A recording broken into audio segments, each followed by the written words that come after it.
So in 1993, Atari released the Atari Jaguar, bringing 64 bits of pure processing power and 3D graphics into our homes and into our hearts.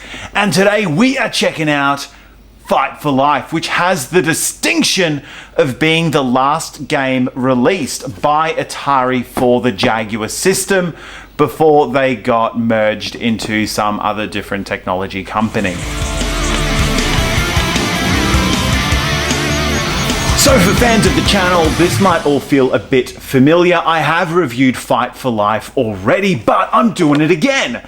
This is a new series of episodes I'm going to call Leftover Culture Review Replay, because I kind of want to check out these games just one more time, see what they're all about, and just appreciate them for what they are. And that's what this show has always been about. It's about finding these unique, weird, odd kind of games that I really love and appreciate and enjoy just for what they are. And Fight for Life is no exception. The Atari Jaguar, in my opinion, is a system that has a whole bunch of very unique games that didn't come out anywhere else. Fight for Life being a great example of that. It's a weird, quirky fighting game that came out to compete with Virtua Fighter and Tekken and didn't do a fantastic job at it. But as far as the Atari Jaguar system goes, this game is incredibly unique and I think really important, even just for having that distinction of being the last game that Atari ever officially released for it.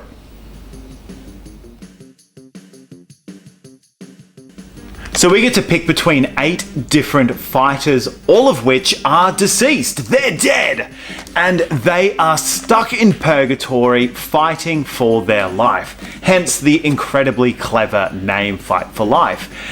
They have to fight, in spirit form, I guess, to have a second chance at life. And one thing that I do really appreciate is in the manual, we get a backstory for each and every character, and some of these stories are actually a little bit sad.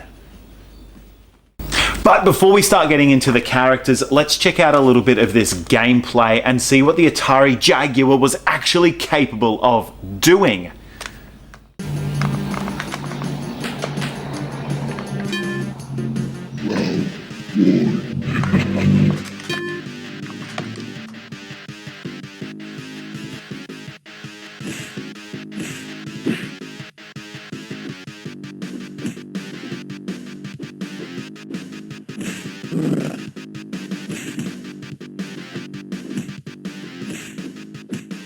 So as far as the graphics go, it's not going to impress anyone, really.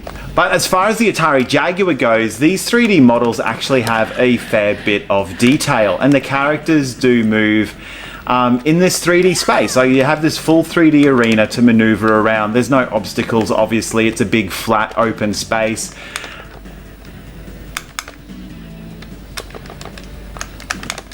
And the quickest way you're going to win these fights is by being able to knock your opponents into the barrier, which electrocutes them and kills them instantly.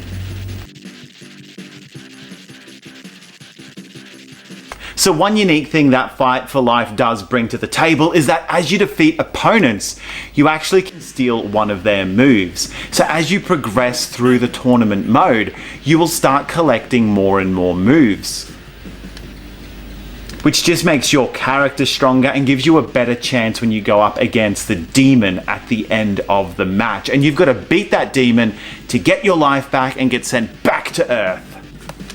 So the levels themselves are really plain. There's not like a whole lot to look at here. And for 1996, the 3D, like I've said before, it's not super impressive, especially going up against like Tekken and Virtua Fighter. But yeah, as far as the Atari Jaguar goes, this was the only 3D fighting title released, and I think that alone is quite a distinction.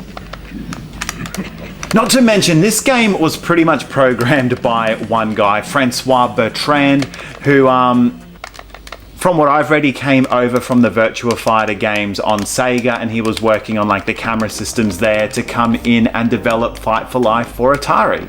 And this was an incredibly difficult time for Atari. The Jaguar system was absolutely failing. People weren't getting paid. It wasn't a great time to be working at Atari. So I've mentioned before that the characters all get a fantastic write-up in the manual, and they've also got all their moves listed as well. And you don't start with many moves, but like as I mentioned, you get to steal moves as you play along. So Kimura, the Japanese ninja fighter, is very fast, agile, and strong. And he is the first son of a noble Japanese family, highly educated and talented, trained by his father in the art of ninjutsu from the age of 4. His body was found floating in a restaurant fish tank. And how did he get there? Was it a gang murder? He made a lot of enemies, but for this he must have really ticked someone off. Perhaps it was a case of mistaken identity. So yeah, they do like weave a bit of mystery in, and it's kind of lame and tacky. But some of these stories are actually a little bit dark. So Kara is an American mum, average mum, housewife, cookie baker, fitness junkie. Until the day something slipped into her mind. It told her she was destined for something more, something she was especially chosen for. Her family got her treated in a psychiatric hospital, but for 2 years her obsession grew. She worked hard at preparing for the big fight. She spoke of a shape-shifting being who called to her. One day, she could stand it no longer. She tried to get back to her family from the top floor window of an 8-story high-rise. So we do get a fantastic write-up for each of the characters in the manual, along with all their moves to check out. And that's one reason I do love collecting things, especially for the Atari Jaguar. The box art is awesome. The manual is packed full of information that actually helps you play and understand and appreciate the game. Getting my hands on this stuff is such a cool experience, and I love being able to share it with you guys as well, even when it comes to a game like Fight for Life.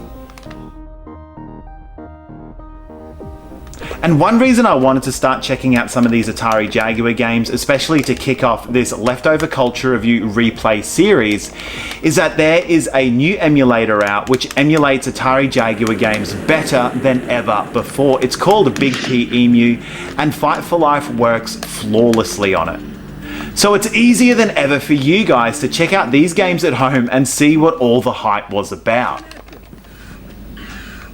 So it's also worth mentioning that this game was kind of designed to take advantage of the Pro pad that Atari put out, which had 6 buttons instead of the 3. I'm only using the 3-button pad because I'm not a millionaire.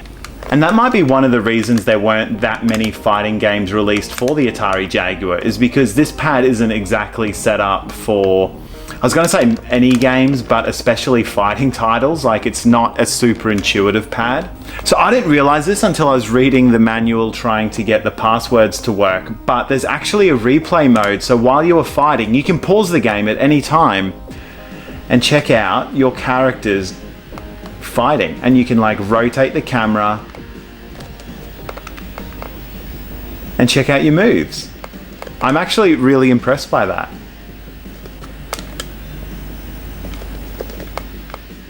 So Fight for Life isn't going to win any awards. Actually, I don't know if it won any awards. I should have checked that before I did this review.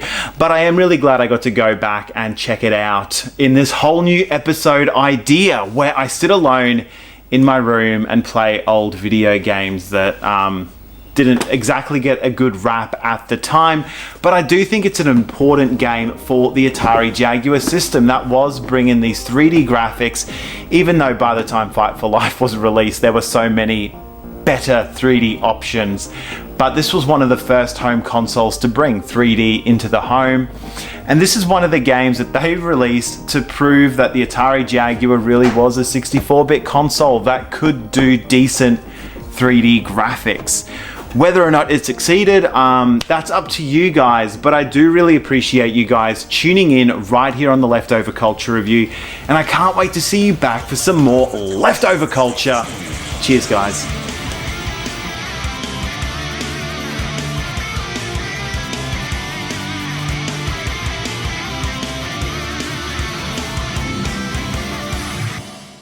I have been slowly working on my very own art exhibition. Because that's just what I like to do in my free time. and obviously I get sent to my room a lot because I need to chill out. So I have pulled together a whole bunch of pieces using nothing but a Mega Drive and a copy of Art Alive and a way to record the drawings to pull together some original artwork made using a Sega Mega Drive. And you guys can check it out over on the Leftover Culture Review.